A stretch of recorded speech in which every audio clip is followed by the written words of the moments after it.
Agora sim, uma coisa que eu acho interessante a gente puxar também, a herança africana no surgimento do samba, né? O samba veio com os africanos, com os escravizados, e eles trouxeram a sua cultura, trouxeram seus instrumentos, a sua religiosidade, e isso entrou no Brasil e se espalhou, principalmente por toda a costa, né? E a gente já tem isso como uma identidade brasileira, nossa, samba é nossa. Mas aí nós temos a união, né, dos três povos aqui, né? Essa união que reflete na música. Então, samba e essa música italiana, principalmente, né, na música do Tira Álvaro, é essa mistura do que é o português, do que é o italiano, do que é o africano, do que é o indígena. Tudo ali, o imigrante com o colonizador, com o escravizado, com povos originários. Exato, com a língua, com o dialeto, e forma esse produto maravilhoso que vocês estão ouvindo.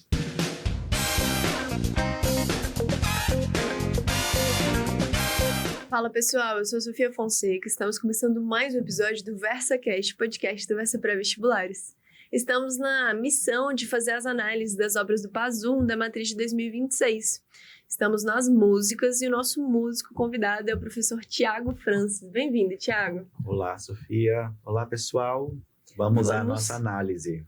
A obra de hoje, Tira o Álvaro, de Adoniran Barbosa. Vamos nessa. Gente, essa música, ela tem um lugar guardado no meu coração. No meu também. Acho que muita gente, ainda mais... Eu acho interessante que muita música brasileira da década de 50, 40, 60 está sendo resgatada pela essa juventude. Eles estão tendo essa curiosidade em buscar músicas do passado. E o Paz também ajuda isso, né? Da gente entrar num ambiente que não pertence a essa geração. Mas eu falo está guardado no meu coração porque eu tive a oportunidade de viver com meu avô até os meus 23 anos. E meu avô não é de São Paulo, mas ele morou em São Paulo da sua adolescência, sua juventude, até vir para Brasília. Então, ele conheceu minha avó em São Paulo e tal. Então, ele vivia nesses bairros em que a Adoniran Barbosa viveu. Que legal. O Brás, Moca. A herança é muito forte. Então, quando ele veio para Brasília, e quando eu nasci e tudo, então, as músicas que eu ouvia dele, além de ópera, que meu avô adorava a ópera, era... Músico desde criança. Desde criança, assim, tem Demônios da Garoa, né, que é um grupo de samba paulista, que meu avô gostava de ouvir. Então, as letras, meu avô sentava comigo, a gente ouvia, a gente analisava as letras. Então, infelizmente, não está mais aqui, mas fica o legado. A memória de A memória é boa. Então, ao analisar essa música, eu fui muito além. Eu não fiquei só no Tira o Álvaro, né? Eu fui em outras, Trem das Onze. Eu acho também quando a UNB coloca uma música tão marcante para a história brasileira, a história da música brasileira, né? Exato. Tem que ir além. Não é sobre só essa música, é sobre a Adoniran. É verdade, desperta a curiosidade e também o senso crítico no candidato, no aluno, para você entender o contexto, por que a Adoniran Barbosa compôs essa música com essa letra, com esse estilo. E assim, a gente já começa com o nome curioso de uma palavra mal escrita, né? Então, Álvaro. Quem é Álvaro? Quem é Álvaro? Não, gente, a gente tá falando Não é do Álvaro. Não é o Álvaro, é a linguagem.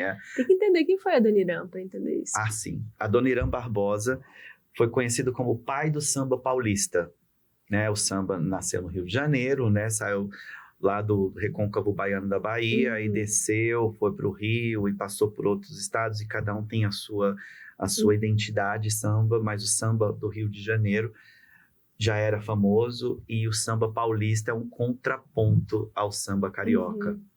Então, ele se destacou o Adoniran, ele se destacou como uma das figuras mais relevantes da música popular brasileira ao criar uma identidade única do samba e como um dos principais difusores da cultura e da produção artística do estado de São Paulo. Então, ele tem a identidade paulista. Distinguir, né? Exato. Você escuta Adoniran, você lembra São Paulo. Mas ele queria trazer também a característica do paulistano na sua música, para não ser igual o malandro do Rio de Janeiro, do carioca. Né? Não é preconceito aqui, tá? Não vou falar disso. Análise musical, gente. A gente está falando de uma questão cultural, né? E você tem em São Paulo a imigração italiana. A marca, ele surge. Isso, e dos comerciantes nessa região do Brás, Moca, a região também lá do Freguesia, não da Freguesia do Ó, não, desculpa, Bexiga, onde tem a concentração de italianos e imigrantes, italianos e comércio, né? E lá existia o linguajar entre eles, né? Árvaro é o alvo. Vamos começar com essa explicação. Não é Álvaro, é alvo. Alvo, Mas ele coloca isso, mas tem uma questão poética na história também, né? Para poder, não só de poética, mas também de inteligência. Porque Adoniran, ele foi perseguido na ditadura. Tira o alvo. O que lembra a ditadura, né? Opa, estão me perseguindo, os militares estão me perseguindo. Aquelas mensagens, as mensagens disfarçadas. Ele teve que mudar a letra. Uma, para valorizar os comerciantes, não os comerciantes, mas também a influência italiana que morava nessa região de São Paulo e não falava o português como nós conhecemos. Alvo, árvaro, fósforo.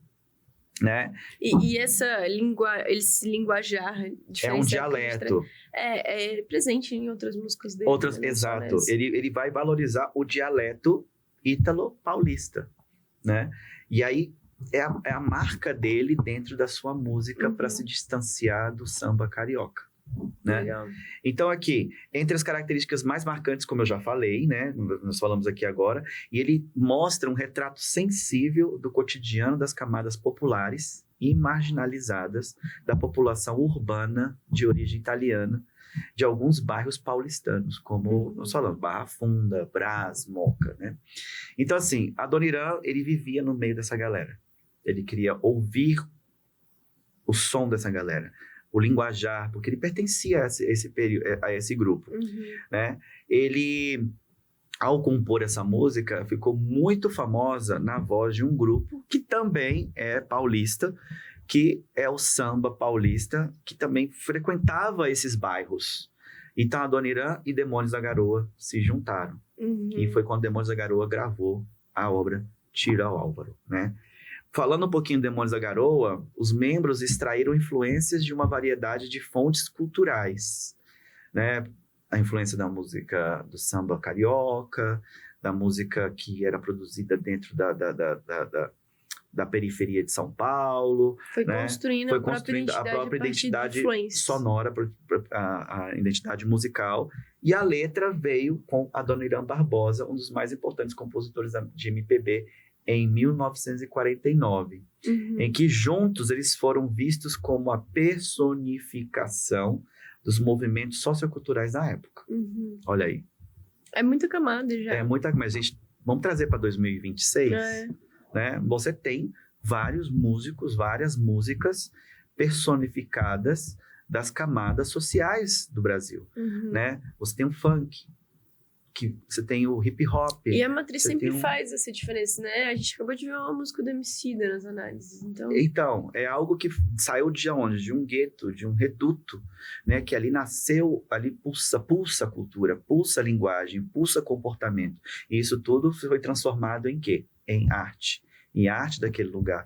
E essa arte que antes era periférica se torna uma arte urbana, uma arte que tem acesso se expande, graças também à internet, graças também às gravadoras e etc., graças também à versatilidade dos compositores, à versatilidade principalmente de nós apreciadores, né?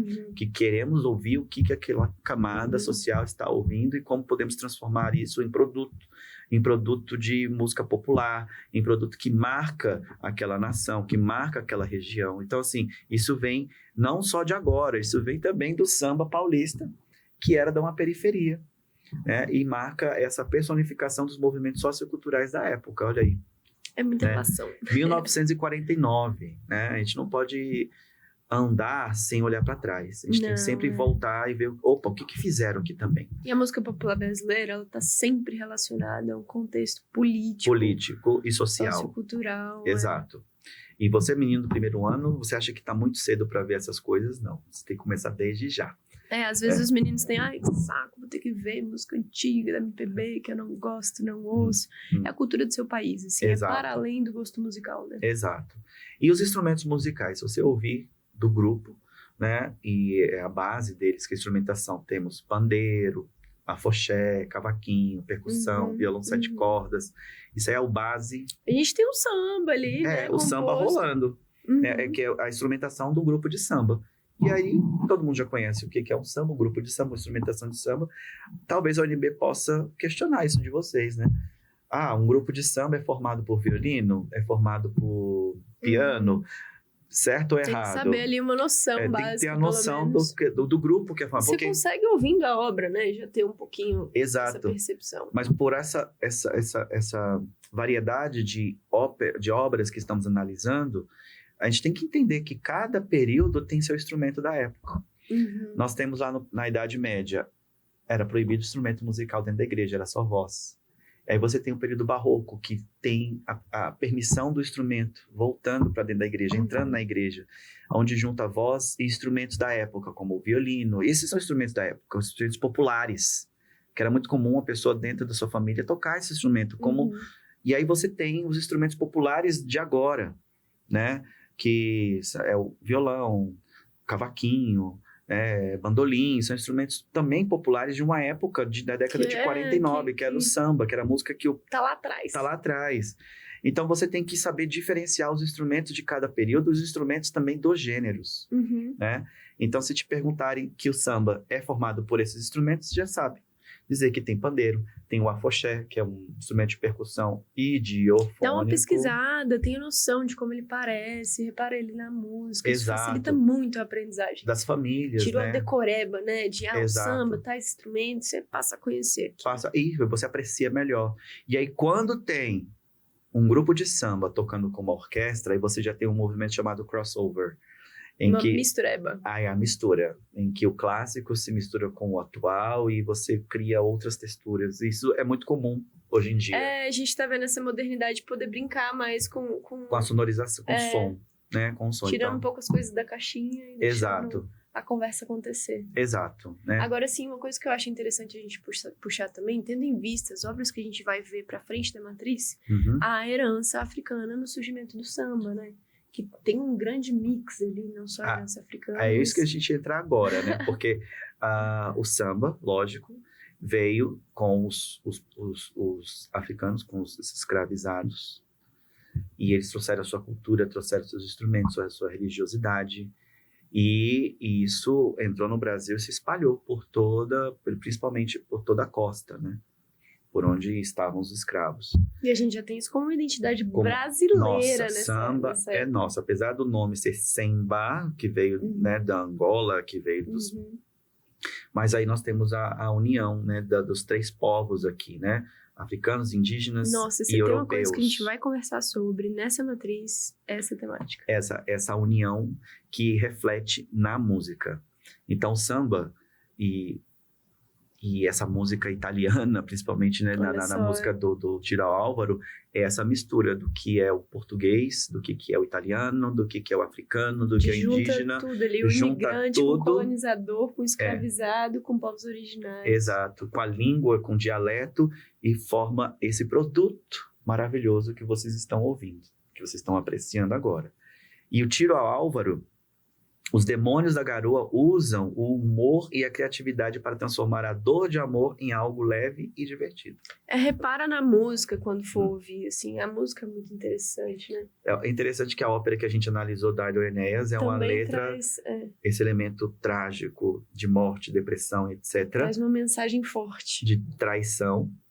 E essa aqui é o amor, algo leve e divertido. Ou Agora seja, é uma dor amorosa também. A dor amorosa dói, porém de uma maneira mais animada.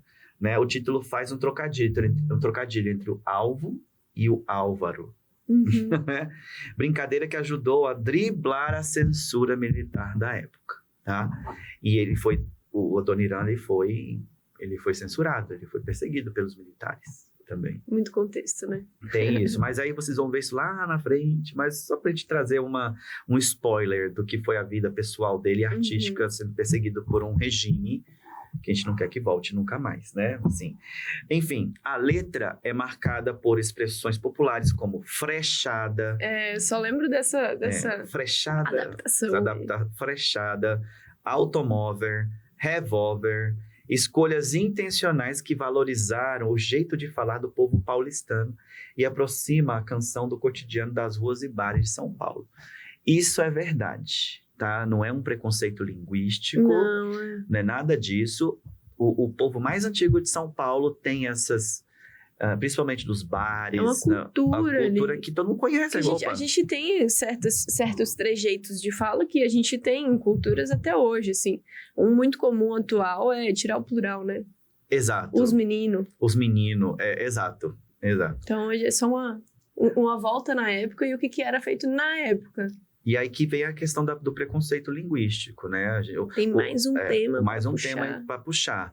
Nós temos a formalidade de estudar o português dentro das suas regras gramaticais, até da nova gramática que vocês devem estar estudando, mas para documentos oficiais, né? Para documentos oficiais, para a redação, para a sua dissertação, você precisa dominar isso, mas para a linguagem falada, para você se comunicar, até mesmo para questões de identidade, essa regra não vale, isso muda completamente. Inclusive teve agora uma lei, né, do próprio presidente Lula vetando a linguagem neutra nos documentos oficiais, né, por questões de ofício, questões de legais, né? Mas lógico que isso mexe com uma camada uma camada da sociedade que está lutando para ser identificada pela identidade, pro direito de existir, né? E isso é uma outra questão, né? Que a gente não podemos ignorar também. Existe, né? mas... Existe, não podemos ignorar, mas isso vale o discurso, vale o debate. Né? E a música, ela traz isso, ela tem a função também de trazer isso pro cotidiano, pro dia a dia, pra identificação, pra representação. Que existe esse povo, existe essa linguagem, esse dialeto, né? E não torna essa galera menos pior, inexistente. Eles aparecem na música, eles aparecem na cultura brasileira. Eles são valorizados, entendeu? E aqui torna uma identidade de um samba que antes não existia, agora torna-se o samba paulista. Também na letra, não só no jeito de tocar, mas também na letra. Né? Muitos elementos. Exato. E aqui, ó, a música, pra gente terminar. A música exagera nas comparações por mostrar o efeito do olhar de pessoa amada. Teu olhar mata mais do que bala de carabina, que veneno estrixina, que peixaria de baiano. Essas hipérboles, olha a figura de linguagem, essas hipérboles, junto com a repetição do que o peito já não tem mais aonde ser furado, não tem mais onde furar, cria uma atmosfera de piada sobre o sofrimento amoroso. Um drama, né? Um drama cômico, um drama relaxado. Pô, tô morrendo aqui, mas vamos rir. Um tema comum no samba, né? O resultado é a canção que, mesmo falando de dor, diverte ao usar a linguagem simples e o humor. E traz a alegria do samba, né? Característica do próprio Adoniran Barbosa. É isso, gente. Eu acho que vocês tenham gostado. Acredito que vocês tenham gostado. Agora, ouçam. Escuta a música com esses elementos que vocês acabaram de aprender. É isso. Aí você completa a sua análise. Obrigada, professor. Tchau, tchau. Até a próxima. Até o próximo episódio, pessoal.